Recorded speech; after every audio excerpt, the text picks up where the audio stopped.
Good morning and good afternoon to everyone, and a very warm welcome to all the participants joining us today. On behalf of Paleo ECR India and Event Coordination team, I, Arvind Shukla, with my co-host today, Dr. Shreya, delighted to welcome you to another session of Paleo ECR India Saturday Talk Series. As we all know that this initiative aims to connect early career researchers working across different branches of paleo sciences and earth system sciences, providing a platform for scientific discussions, collaboration, and knowledge exchange. So it gives me an even more pleasure to introduce today's speaker because Dr. Mahadev Rawat is also my senior from University of Allahabad, where both of us has pursued our studies in geology, and it's truly inspiring to see seniors from our university making a significant contribution in the quaternary geosciences and paleoclimate research. So today we are delighted to host Dr. Mahadev Rawat as our invited speaker. Dr. Rawat is currently working as a project scientist at the Borehole Geophysics Research Laboratory, Ministry of Earth Sciences, Maharashtra, India. His research expertise lies in geomorphology, paleo-floods, climate change, paleoclimate reconstruction, and OSL dating techniques. Talking about his academic journey, Dr. Rawat completed his PhD in geology from ISR Kolkata in 2021. Prior to that, he obtained his Master of Science in Applied Geology from University of Allahabad in 2014, and then his BSc in Geology from the same university in 2012. He had also served as a research assistant at ISR Kolkata in 2021, and later worked as a research associate at IAC Delhi from 2022 to 2024. Dr. Rawat has extensive analytical and technical expertise in handling advanced instruments such as OSL and TL, QIC, PMS, XRF, XRD, and which are widely used in quaternary geoscience, and sediment research. So today he will be delivering a talk which is entitled as "Illuminating the Past: Application of OSL Dating in Quaternary Geosciences." So before we begin, I would like to share a few announcements that everyone is requested to keep your microphone muted throughout the talk.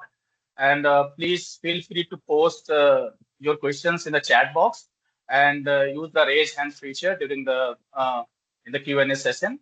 The presentation will be approximately 40 to 45 minutes long, and then it will be followed by a separate 15 to 20-minute Q&A session, which will be moderated by my colleague, Dr. Shreya Gupta. Now, without further delay, I would like to invite Dr. Mahadev Rawat sir to begin his presentation. Thank you so much, everyone. Over to you, sir.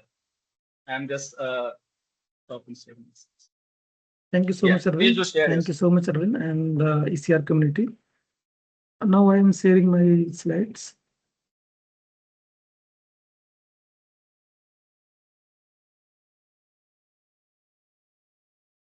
Is it visible? Yes, perfect. Hello, everyone. As I am Dr. Mahadev. Today, I am going to deliver a talk on the applications of OSL dating. So why dating are important? If we want to know what was the climatic conditions before 100 years, 500 years or 150, till 100 years, we have instrumental records. If we want to study more paleoclimatic conditions, what were the conditions in beyond the 100 years or 1000 or kilo years? Whether it was climatic conditions were same or different from the today's scenario. So we need a chronology techniques which can date that events. So OSL dating is one of them which can date past any event, any geological event, like depositional or pottery sample, whatever you want to date.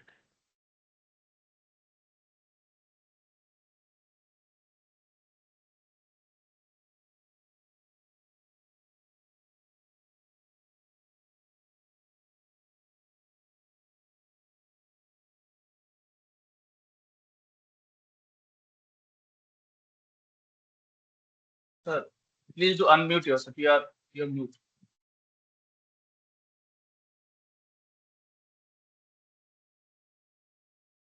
So these are some major geochronological methods which we used in the chronologies in the quaternary sciences, like dendrochronology. In this we used wood tree rings using involuntary rings, 14C dating, luminescent dating, electron spin resonance dating, uranium series dating, lead 200 to 10 dating. So these are some dating techniques which we used in quaternary science, and it has wide range of dating, means how much we can date.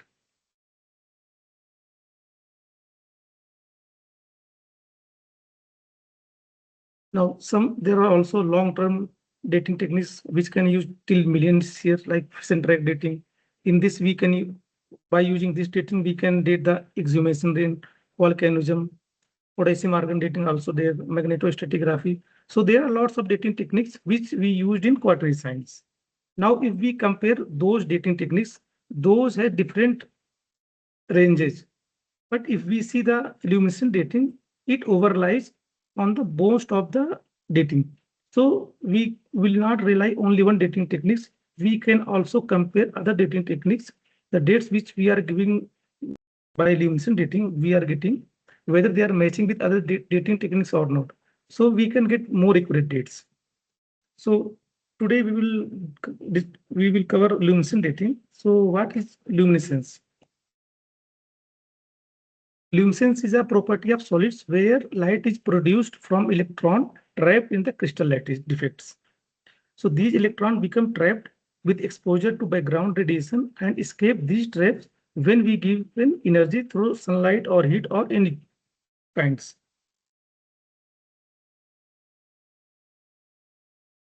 So what it does, it is absolute dating methods.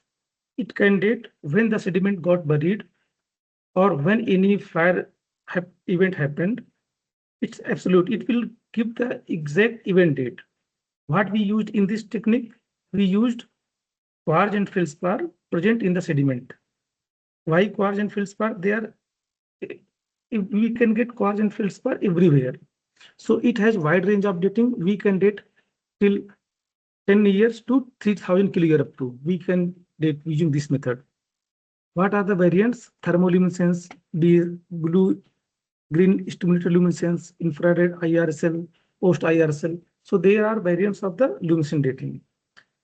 Using this dating techniques, we do not need any calibration. We do not need standards.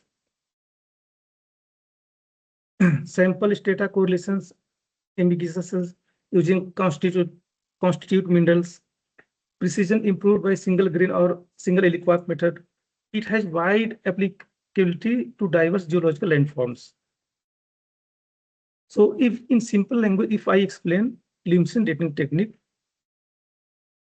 suppose that we have a beaker and we know two drip per year which is filling.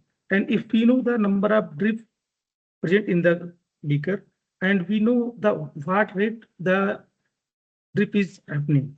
So by this method, we can get since when this is happening, how much time the signal is or water is accumulating. So we can get the timing. This is the basic of the OSL dating. If I explain layman language. Now, what is the working principle of dating? Luminescence from any insulating solid arises due to ionization with radiation, and the process involves first one is absorption of radiation energy, creation the charge. Now, if we see in sediment, there are present in sediment uranium, thorium, potassium, they are present. Also cosmic radiation. They will emit energy. After getting energy, the electron from valence band will go conduction band. And during this process, there are lots of traps here. While coming back, second step, ideally they should come and recombine and emit the luminescence. But because of their presence in the trap, because of defects in the crystal, the electron will trap with time. And it will go on. When we will give any external energy or heating, then again electron will get energy and it will recombine here and it will emit luminescence. By measuring this luminescence, we can get the paleo dose.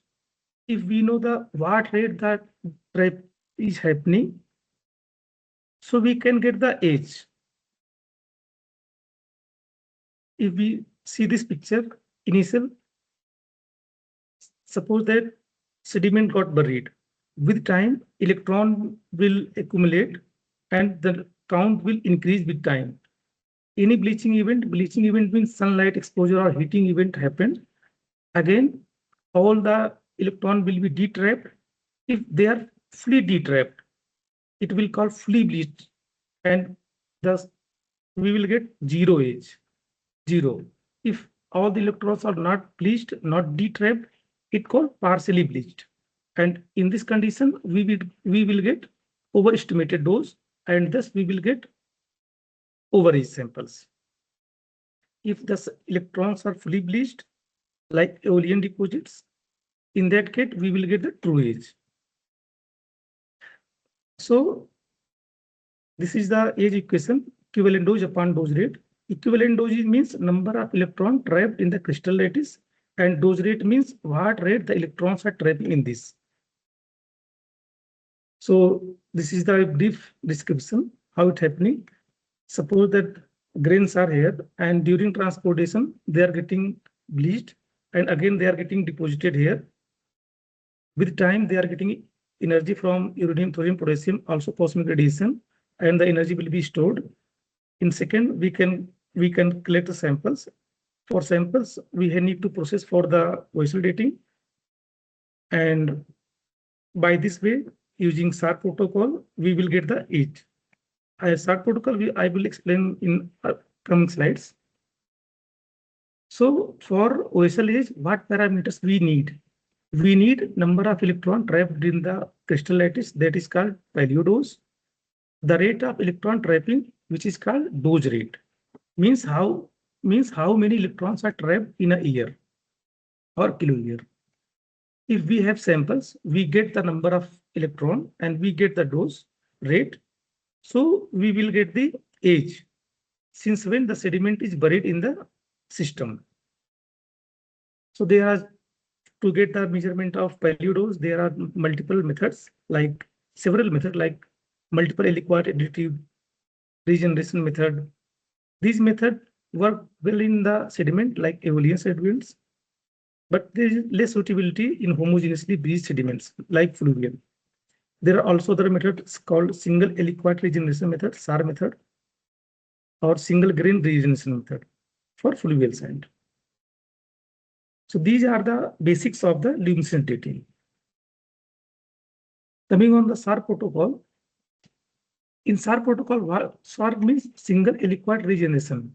Aliquot means subsample of the samples which we use to analyze. Suppose that we have samples 10 gram quartz and we are taking 10 quartz, 10 quartz, 10 quartz, 100 quartz. So that is called aliquot. So this is the SAR protocol. First we do the preheating. Then we use to measure the natural count. Suppose that we get the natural count here. Again, we are giving dose and we are measuring it. And the count is somewhere here. So if we know when we are giving 100 gray, how much count we are getting, and we are giving 30 gray, how much count we are getting. So we can know when nature gave the luminescence, we measured ln, what count we get. And by this way, we can get the dose. ln value we can calculate. Since we have known like 10 gray we give and we got some count, 30 we give laboratory dose, we got count. So this L1, which is unknown, we can calculate. While in SAR protocol, we have to check some points like recycling ratio. While in SAR protocol, suppose that we give 10 gray here. In SAR protocol, we will give again 10 gray. We will see whether both count we are getting similar or not. If they are in error of 10%, that means it's okay. Recuperation ratio means in SAR protocol, we will give zero dose. Zero dose means we will not give any dose. When we are not giving any dose, whether we are getting count or not.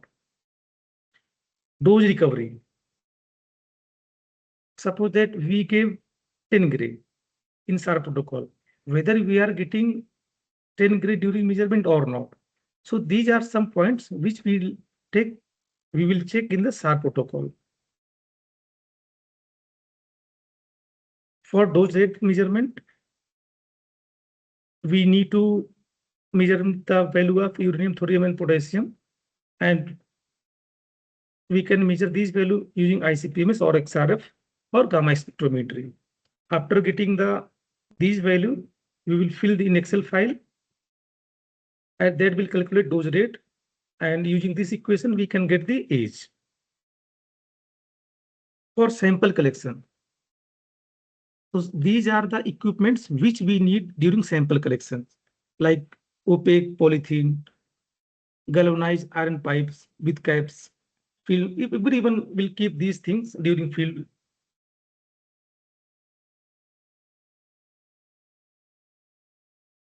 So there should be some precautions and best practices for sample collections. Like when we are choosing the surface, that should be fresh. No bioturbidated sediment should be there.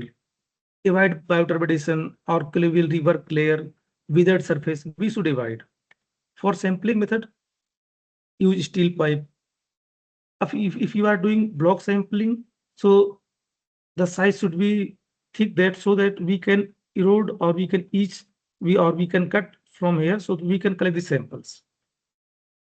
Also, you can do the borehole for sampling.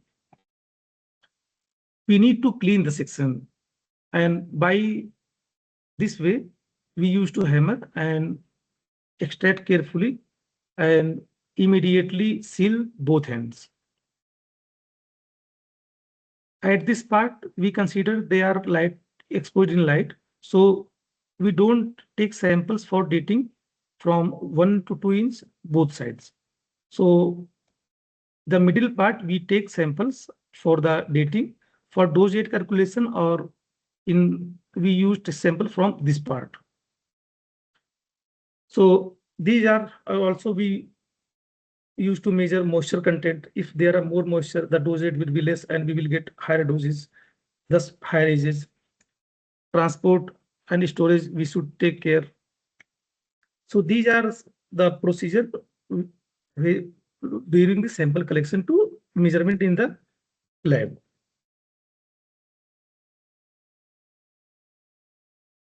So this is our instrument, Lexic Smart OSL reader. Here you can see the sample disk. In disk there are quartz grain here. You can see here, and this is the part of instrument. There is beta housing source. By using this strontium 90, there is a radiation source. We give the energy during SAR protocol. This is the photo multiplier tube, which measure the luminescence. This is the LED diodes. By using this, we give the energy to detrap the electrons. For bleaching history, if we are using multi-grain samples, what happens in that? It averages the signal. You will get the average bleaching history, etc. In single grain, it isolates the signal at grain level. Isolate the bleaching history. Also, dosimetry can be complex.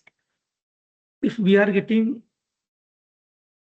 multiple EDs, so there are some parameters to calculate the exact ED. Coming on the applications and sedimentary environments for the OSL dating. So in this figure, you can see it has wide applications, whether you want to do glacial deposit, cave deposit, slope deposit, alluvial fan, active tectonics, you want to date sand dunes, you are to date archaeological site.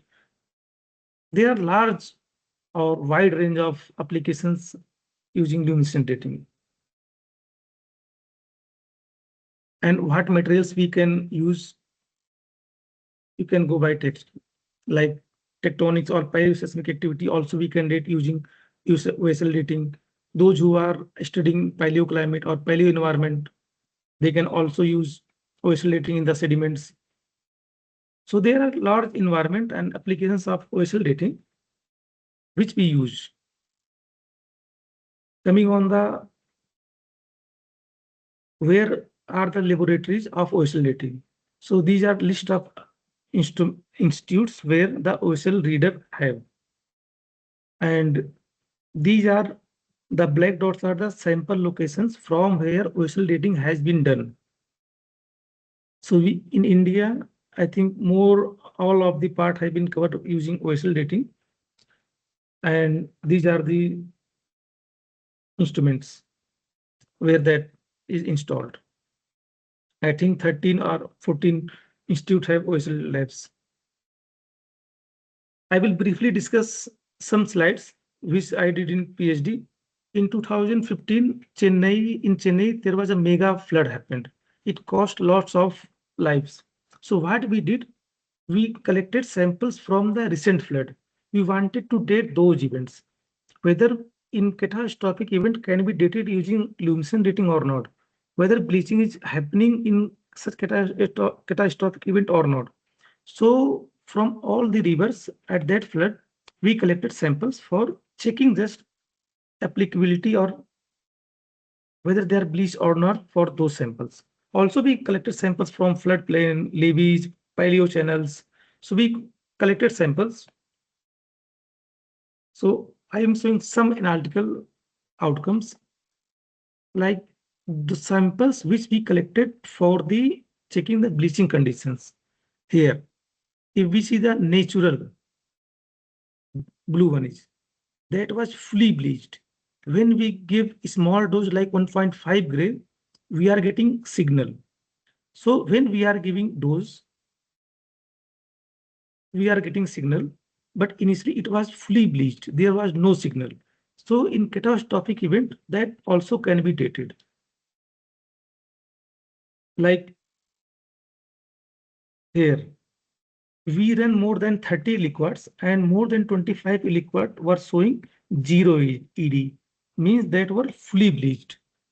For doing oscillating, we need to do some experiment also, like we need to set the preheat temperature. So different temperature we give ED and we try to recover different temperature like 220, 240, 260. Also we give dose, we try to recover whether we are recovering same dose or not. So there are some tests, preheat, play to test, dose recovery test. So these things we used to do. So what we got, they were fully bleached, and this was the one another sample. Here there are lots of gastropod. It was showing fresh samples. So we collected samples also here, and we got 0 age. So this is 2015 around. And what we also got, when this is the blue dot, red dots are the historic flood events. And these are our recent dated events. So what we got, those are coming in the limit of that historical flood happens last years. Also, we compared our dated dates in other rivers which used 14C ages. So during little ice age, they got no ages. In our OSL also, we got nothing. But what we got interesting here, this time we are getting lots of flood here. And this time also we got lots of flood. Means when we got lots of flood units, after that we got shift in climate change. This time also we are getting lots of floods. So might be in future we get some change in the paleoclimate. We see the change in climatic conditions. One graph is also there, which we used 5 clear dates. In that figure also, after cluster, we got a change in the climatic conditions. So this is another example from Ghagra River. Here what we did the OSL dating and 14C dating. And when we compare the dates, you can see there is huge difference in OSL dating and bulk sediment 14C AMH dating, around 9 to 10 kilo difference. So to overcome 14C ages, what we did step combustion. So this is the lower temperature combustion, and also we are getting higher ages. So for bulk sediment, it's not, I will not suggest to do 14C in single temperature. We need to do multiple geochronological proxy, so we can compare which age is good or not. Like in these samples, the OSL age is 1.8 kilo year, but 14C normal MS is around 20 kilo years. Huge difference. There are some other applications which are using luminescence like sediment tracer. People are using now luminescence as a sediment tracer. How they are doing? Different quarks have different sensitivity. Like some quarks, if we give 100 dose, some quarks will give 1000 energy. And if some quarks, same dose, they will react different. Why? Because of defects present in the quartz. So different provenance quartz, they show different sensitivity. Using this technique, people are now using luminescence characteristics for transport for provenance. Also, they are using this technique to get the multiple depositional event. Like if someone dates here, that will give one date if we collected samples from here. So this will mix and we will get two set of ages if they are not fully bleached. Ideally, they should be fully bleached. If they are fully bleached, we will get same age. But if we are not fully bleached, we will get two set of ages.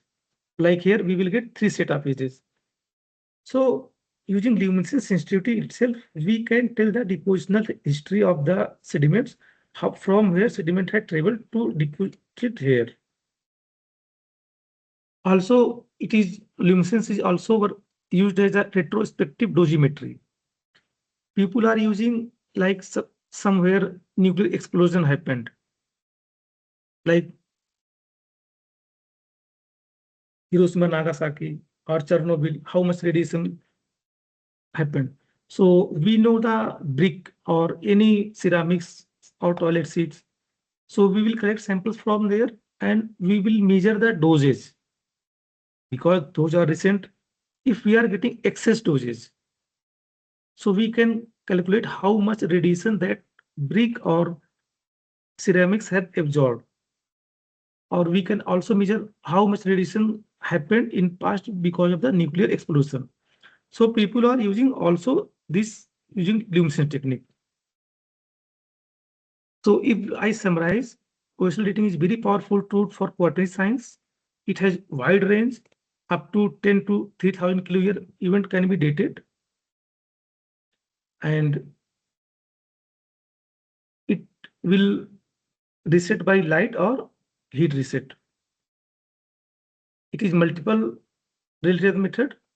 If you want to coarse or feldspar, these are the OSL, ISL, post ISL, thermally trapped ISL, thermoluminescence. There are different methods in luminescence itself also. There are SAR protocol. So there are wide range of applications here. This is the basic principle. So they are very exciting and new advances using luminescent dating. So this was the overall brief summary of OSL dating where luminescence can be used. These are some bibliography, and these are books which I recommend for read the OSL technique. And thank you, everyone. Thank you so much. That's all.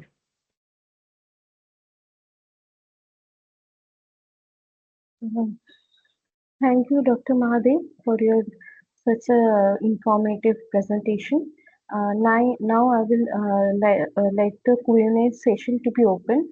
So if anyone has any queries, so kindly either write in the chat box or raise your hands, or they can directly ask you. So I see a raise hand. Dr. Arvind, you have a query. Thank you so much, sir, for this nice talk. So, while the talk, I was I have like two, three doubts. I'm not a good expertise in OSL dating, but what are the few things I wanted to discuss with you? Like when we were discussing or when we were telling about the another application of OSL. Usually, what comes in our mind when someone says OSL means it's a OSL dating technique. That's it. Like we just want to know the age of some event or some kind of strata or some sediment. like we do the carbon or uranium theorem or let's get dating. But then we were also talking about like you can like we can also talk about some processes like sediment transport or something. And where you use one term like different quads. What does mean by this different quads? Does it like they have the different formational age or the different because quad is like a CO2.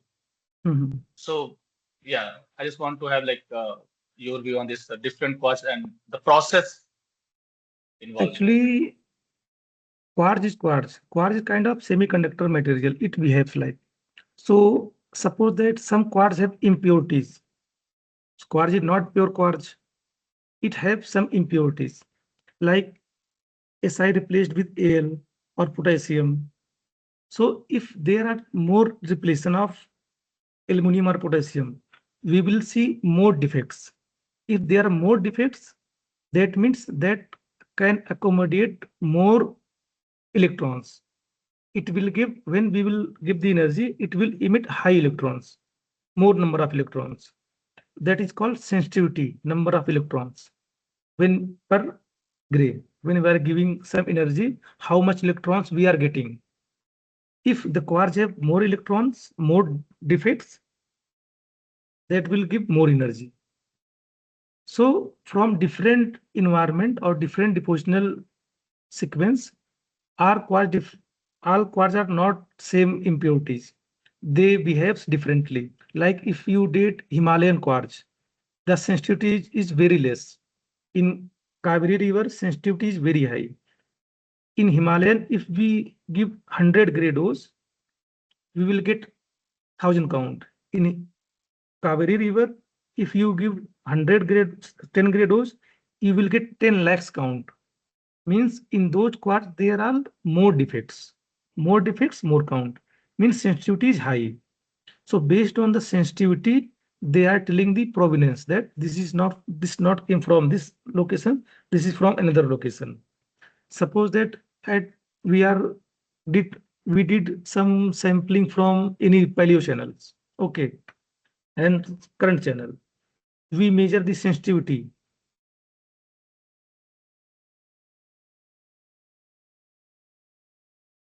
We measure the sensitivity. Suppose we gave some gray. Okay. From paleo channel, we are getting 500. And from current channel, we are getting 250. That shows they are not same.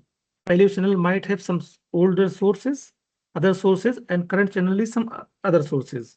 So based on the sensitivity, we tell the provenance. I got it. Thank you so much.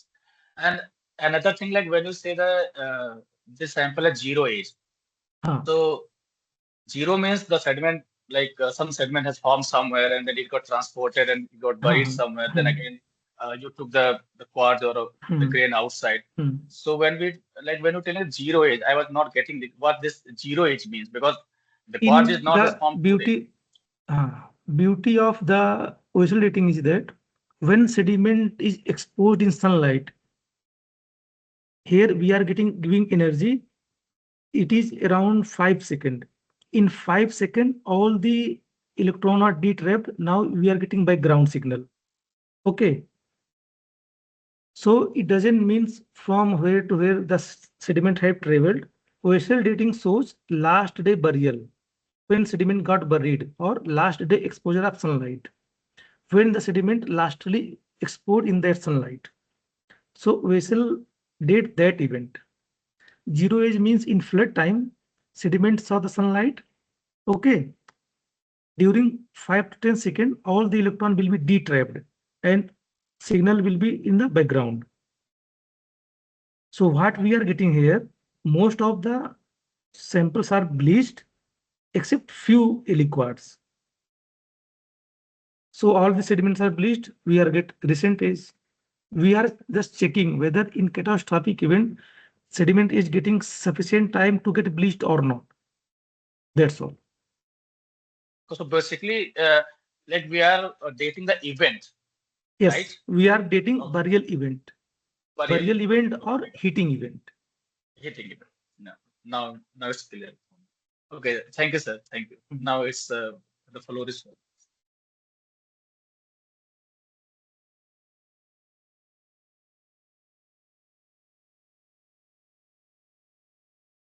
So I have a query. Um, as a moisture, how does moisture changes affects the environmental dose rate? Because in many of the time in field we find samples which are slightly wet with, due to groundwater control issues. So how do we address that error? At least moisture content measurement is the most crucial and most important thing in vessel dating. If there are more moisture, so it absorbs the radiation. So dose rate in if you are more moisture content, you will get less dose rate. Okay. So if you are measuring like in you are collected sample from the lake sediment. Hmm. In lake sediment, people what generally do, they collect samples from the sediment and they keep it in the laboratory for 6 months, for 12 months. And what they after 12 months, most of the moisture has been gone. So they are not measuring actual moisture. In lake sediment, what we should do, what is the situation level of the clay? We should consider that thing. If moisture content is less, more, you will get less dose rate. Like suppose that ED is same 100 gray, okay, 10 gray. If 10 gray is ED and dose rate is 2, we will get 5 kilo year. Okay. If moisture content is 20%, the now dose rate will be 1.5 or 1.8. In that condition, you will get ages on the overestimated end. Okay. So you should measure the moisture content very properly because it absorbs the radiation and by this it decreases the dose rate. So it's better to use some sort of moisture measurement of moisture prior to doing the vessel dating, uh, so that Suppose you we have an idea. suppose I you collected samples from the field and you bring it in the laboratory. Mhm. During process, take the samples and take the measurement of moisture. Keep it in the oven. After 48 hours, again measurement the weight. So you will get the difference in the weight. Mhm. By this way, you can calculate how much moisture was present in the Mhm. samples. And these all the amount quantity you will fill in that Excel file during Mhm. calculation of age. Right. So automatically that will calculate how much moisture is affecting the and also suppose that you are doing sampling from river terraces. Mhm. If you collect samples from the summer, you will get less dose, less moisture content. If you collect samples in the rainy season, you will get more dose rate. In that case also, you need to do averaging kind of thing. What limit can be maximum of that sediment that can absorb that moisture? Got my point or not? Yes. So you should take care of those things also Okay. because suppose that you are doing vessel dating very recent event like 100 to 500 years old samples. In that case, everything matters. If moisture content you are not measuring properly, then you will not get ages stratigraphically. You might get older ages on the top and younger ages in the bottom. In that, moisture content play major role.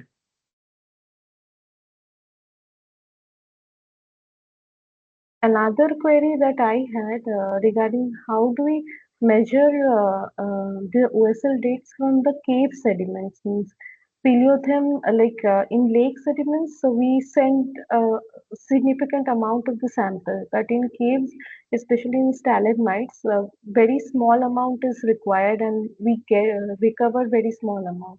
So how do we measure it among the quantity, based on the quantity? Actually, I also do not have that. I didn't get that, but I just showed how they are doing. Hmm. Okay. Thank you, sir. So these are my queries. Now, Shashank has some query on. So, Shashank, you can unmute yourself. Dr. Mahadev, thank you very much for the very interesting talk. I Thank was you. just curious to see if you considered using portable luminescence anywhere in your studies, or if you're planning on using No, or have used it. in future, they are planning to make portable luminescence so that they can took that in the field.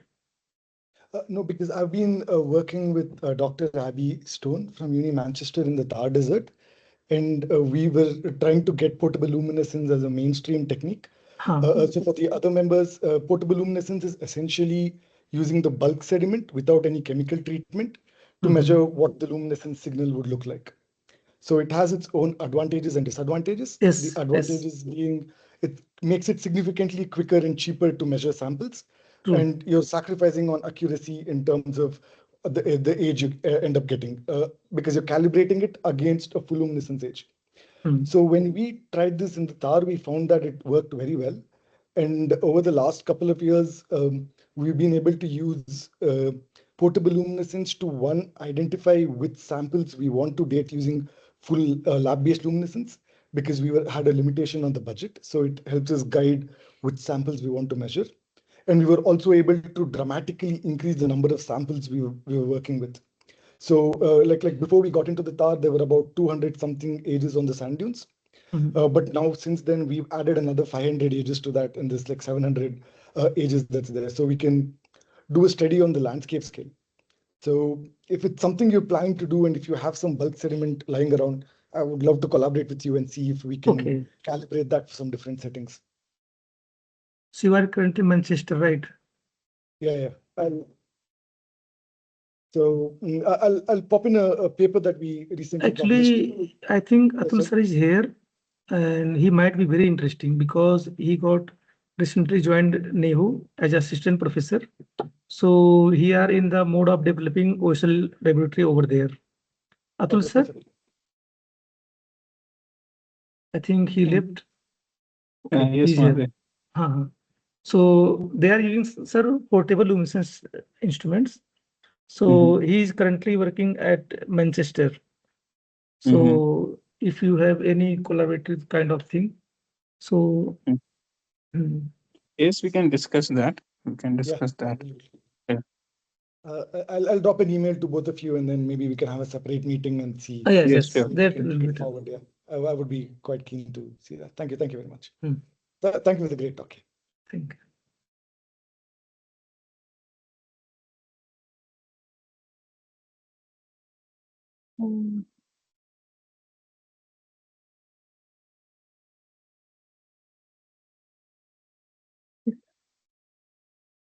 Anybody has any query, please write in the talk box, chat box, or directly you can ask.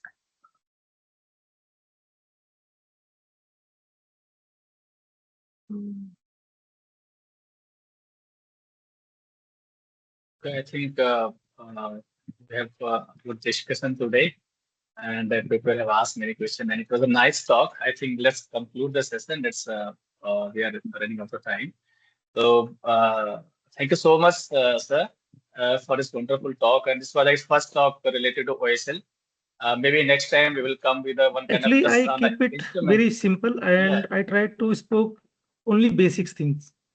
Not I didn't went in the details. Yes, no. Actually, this was our like as we discussed that let's keep the talk very simple so that people can get into basics of what we are doing right now and OSL thing. And it was actually one of the nicest things you did. So thank you so much for this talk. And I would like to thank all the working member of Paleo ECR India community and my co-host Shreya for helping me in hosting the talk. And thanks everyone. This talk will be uploaded on the YouTube. So later on you can go and clarify your doubts. So you can go through all the bibliography, research papers, and what the references have been mentioned by Dr. Rawat there. And then if you have anything in your mind, you can directly write to him. I think he will be happy to answer all these questions. Yes. And so with this, I would like to conclude the session. And thank you so much, everyone. See you soon in our next talk. Thank you so much, Arvind. Thank you so much.